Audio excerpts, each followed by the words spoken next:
guys, welcome back to my channel, or welcome if you are new here. In today's video, we are going to be discussing the pros and cons of tracking calories and macros. So I've been working as a personal trainer for a while now, and I have seen a lot of clients and they've had a lot of different experiences with tracking their calories and their macros. And also personally, I've actually been tracking, I think I started when I was about 14 years old, and I'll go through a bit of that. For me personally, I think there are definitely both pros and cons with it. And throughout different stages of my life, I have found benefits in tracking and benefits in not tracking. So I'm going to go through that with you. But let's just jump straight into it with the pros and the cons. Let's get this started. Alright, so the first pro is that it can help you learn about nutrition. So a lot of people don't actually know what nutrients are in their foods. So some people, might have a meal, they might try to make a healthy salad bowl, but they're putting in, lots of veggies, maybe some rice and some kind of a dressing or a sauce, but maybe they're not actually putting in any protein into that meal. So it helps you to understand what macros are in your foods as well as what micronutrients are in your foods. So a lot of the, the good apps like MyFitnessPal and I think Chronometer Online, that can also show you what exact nutrients are in there. So say, for example, are you getting enough zinc? Are you getting enough iron? All that kind of stuff. It does teach you what certain nutrients are in those foods if you are tracking them accurately. So say, for example, I made myself a salad and I put in, spinach, I put in sweet potato, I put in some corn, I put in some tofu, and I made like a satay dressing and maybe some fresh mint. I could go into that and see exactly how much protein's in that, how many carbs, how many fats, as well as how much iron's in there, how much zinc's in there, and how much folate and all that kind of stuff. So it does help you to learn a bit about nutrition, a bit about what nutrients you are getting from certain foods. And that helps you to be more informed and make better nutritional decisions in terms of your food. So I would say that it definitely can help you learn about nutrition, and that is a definite pro of using that tool. So another pro is that it can help you see where you need to change aspects of your diet. So following on from what I just said, you can see, okay, I'm only getting 70% of my daily recommended intake of iron. And then you can look at, what foods contain iron? Tofu has iron, or spinach has iron, and then you can slightly increase the amount of that you're having in your diet. So it can help you to notice where you're lacking in certain nutrients and then to adjust that in your diet. So that is another positive that you can get from using these kind of tracking apps. The third pro that I have listed down is that it can help reduce a binge and restricting eating cycle if done appropriately. So a lot of people that I see, in the gym have had a history of binge eating or restricting, where they're not necessarily tracking their calories, but they've been having very low calories or trying to be very clean, and then will, eventually, because you're having such low calories, lead to a binge eating episode where you just eat loads and loads of food. And that's super, super common amongst women. I'm sure it's common amongst men too, but I mainly work with women. So what I see that a lot. Whereas what we do with when you're tracking your food is we can have a calorie goal that is actually appropriate for you. So a lot of women are having like less than 1,500 calories, restricting, and then having these binge cycles. Whereas, if you're using something like MyFitnessPal, you can give yourself a calorie goal that's actually going to be able to be sustainable for you. So maybe that's 2,000 calories a day. And then you can actually track that and make sure you're hitting that every day. So then you have more consistency. And with health and fitness, it's honestly all about consistency if you want to reach your goals, So, for example, a lot of people, what they would do, as I mentioned before, with their restricting, maybe having 1,500 calories a day for 4 days, but then on one day they're having 3,000 calories a day. So when that averages out, they're actually slightly overeating. Whereas if you just have a standard like 2,000 calories a day or whatever it is for you, obviously everyone is different. Don't quote me on any of these specific numbers because literally everyone is different. But for example, I'm saying that they're going to be having more food in their day and it's going to be consistent, and then they're going to actually be able to reach their goals, be that to lose fat or to gain muscle mass or whatever it is. If you are tracking accurately, you can, not have to restrict, like you're actually having good, balanced, full meals, and you avoid that kind of binge eating cycle where you're just not really knowing what you're putting into your body and you're restricting too much and then overeating too much. So you can use it strategically to allow you to hit certain targets and actually be fueling your body appropriately and avoid those restrictive and binging cycles. So I do think it can be really beneficial because then you can hit those certain targets. And so that kind of leads on to my fourth pro, which is it can help you to reach specific body composition goals. So say for example, you're very lean, you want to put on muscle mass, but you're not really sure how. You can work out a specific calorie and macro target for yourself, and then you can use tracking to help you reach that goal. So, a lot of women actually undereat. And to gain muscle, you need to be in a calorie surplus. So that means you need to be eating more foods than you're actually burning so that you have enough nutrients in your body to build those muscles. So, a lot of women will go to the gym, work hard, but their nutrition isn't matching what they're doing in the gym, and they're not eating enough to actually gain that muscle mass. So if you use something like MyFitnessPal and are tracking your foods consistently, and you set an appropriate nutritional target for yourself, that can help you to reach those body composition goals, be that to gain muscle mass or even to lose fat. It is a very useful tool, and as someone that works in the gym, I definitely have noticed, people have all different relationships with food, and for a lot of people it is really beneficial to be able to track your food because it actually can facilitate a more positive relationship with food if you know that you can actually eat more, because a lot of women are under eating because they think they have to restrict, when in actual fact they can eat probably more than they realize. And it's just about being consistent with that and not having some days where you're under eating and other days where you're way overeating. It's better to have that kind of middle ground, that is a good amount of food for your body, that's going to be fueling your body and allowing you to reach your body composition goals. So that's basically all of the pros that I have written down. There's probably some other ones out there, but those are the main things in my mind that are really pros of tracking your calories and tracking your macros. Now we're going to go on to some of the cons. So tracking your calories daily can lead to some obsessive behavior and cause kind of some anxiety and stress. So for some people, if they are tracking their calories, they can get a bit, they can become a bit stressed and anxious over every single little thing they're eating, which is not what we want. We don't want you to be stressed over everything you're eating. We just want you to be mindful of your choices.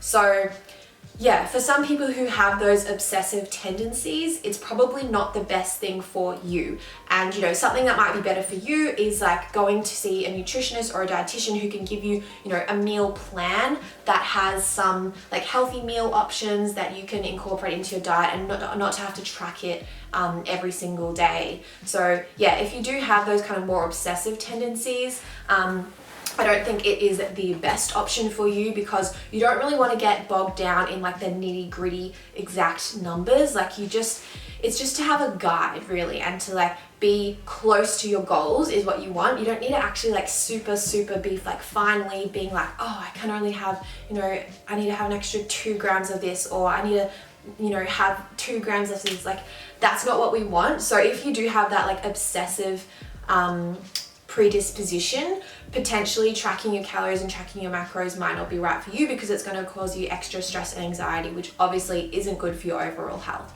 So that's one of the things where tracking can probably be a negative thing.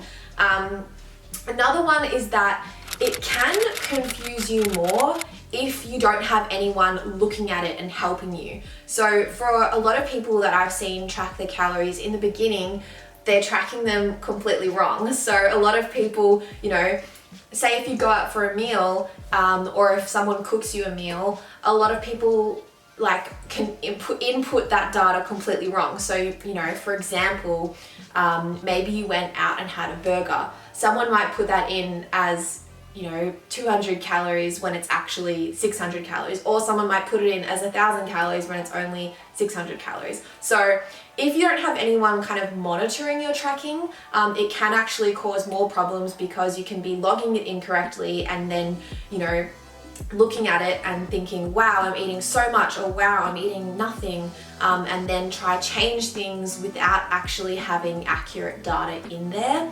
So I would say that if you don't have anyone looking over it for you, it might not be the best option, especially in the beginning when you really don't know what different foods are. So that is one thing to take into account. If you are logging things incorrectly, it can confuse you more and create more confusion and stress. So I would recommend, working with some kind of fitness professional, be that a personal trainer, a nutritionist, a dietitian, someone that can just give you a little bit of guidance, or even a friend that has a bit more experience in that area than you, would probably be beneficial for you to get just a little bit of advice of how to log your food. I mean, there are loads of videos out there, and if you want me to create a video specifically on that, let me know. Because it is a bit difficult in the beginning to know how to accurately log your food. It does take a bit of time. I mean, as I said, I started logging when I was about 14 or 15, and I don't know if I logged things correctly in the beginning, but now I can kind of tell. I can look at a meal and I can be like, okay, that has a good amount of protein in it, that has, a lot of different nutrients in there, and I can also, roughly gauge how many calories is in something as well, just by looking at it now, because I do have that experience of logging and tracking for quite a while. But yes, in the beginning, it can cause you a bit more confusion and more stress if you're not actually logging things accurately. So on to the third con, is that it can reduce your ability to eat intuitively. I'm going to go into my personal experiences shortly, but basically, if you are tracking everything down to the T and you have certain, targets that you want to meet, it can cause you to then not eat intuitively. So for example, say if I have a goal to eat 2,200 calories a day, but on one day I'm not doing any activity whatsoever and I'm sick and I'm lying in bed, I might not be as hungry. But if I'm forcing myself to eat 2,200 calories, that's not eating intuitively, and that's probably not what my body needs. On the flip side of that, say if I have this goal of 2,200 calories, but I actually go for like a 2-hour walk or a 2-hour hike with my family or something on the weekend, plus I did like a half an hour circuit of like core exercises or whatever, plus, I went for a 20-minute run. Not that I'm going to do all this in one day, but for example, say if I did just do like loads of activity in one day, but I thought that I had to stay at that 2,200, I probably burnt like 3,000 calories that day. So actually I should be listening to my body, which would be telling me that I'm hungry, and so I'd be eating a lot more. So what I would say is that, you have to be flexible with your goal. So that is definitely a con of tracking your calories, is if you get into that mindset where you have to hit a certain goal every day, it's not actually reflective of what your body is doing. And on days that you exercise more, you probably need slightly more calories. On days that you exercise less, you probably need slightly less. So in essence, tracking your calories / macros might not be very beneficial if you are in a state of mind where you can eat intuitively. And that's kind of the last con that I had written down, but it kind of leads me into my personal experience. So now I'm stepping away from the actual list of pros and cons. I want to tell you about my experience with tracking. So as I said, I started tracking when I was about 14 years old, and that was because I wanted to lose weight at that stage. So I was a bit of an overweight, early preteen teen. I don't really have many photos of me from that stage of life, but I'll try and insert one here if I can find one. But basically, I was a bit overweight. My BMI was in the overweight range, so it was, if I went to a doctor, they probably would have told me to lose a few kilos. So it wasn't like I was, already in the healthy range and I wanted to lose weight. I was overweight, so I wanted to use MyFitnessPal to help me lose a bit of weight.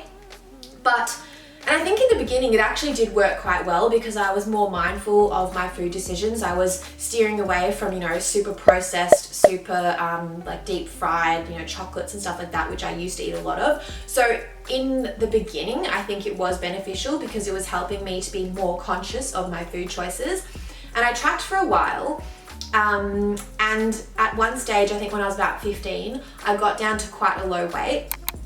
And at that stage, it wasn't really anything negative. And then I actually stopped tracking for about, I'd say 2 years. I stopped tracking between the ages of about 15 and 17. And then I was pretty healthy through all that time. I was pretty happy. And so yeah, in that like age 14 to 15, it did help me to lose weight, and I was happy with how I used the tracking and everything through then.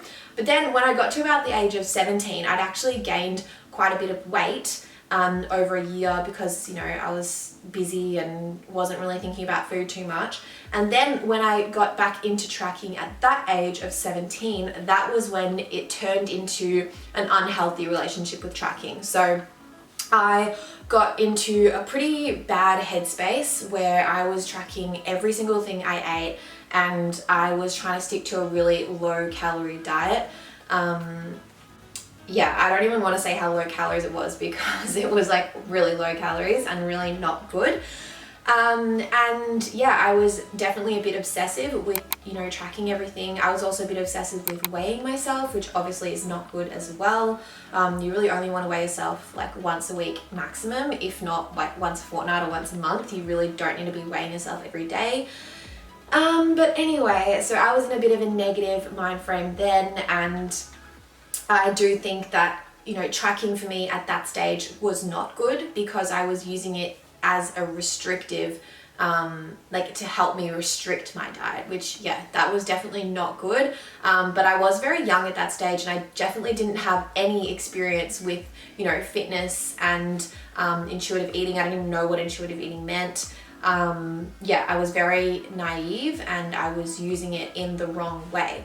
And that's because I didn't have any professional help in that area. I didn't have anyone teaching me that, you know, I can eat more foods and be healthy and be fit. So yeah, I would say it's a lot of things in life are about having the right information. So you can use, for example, social media. You can use social media for really positive things in a really great way. You know, there's pros and cons to everything.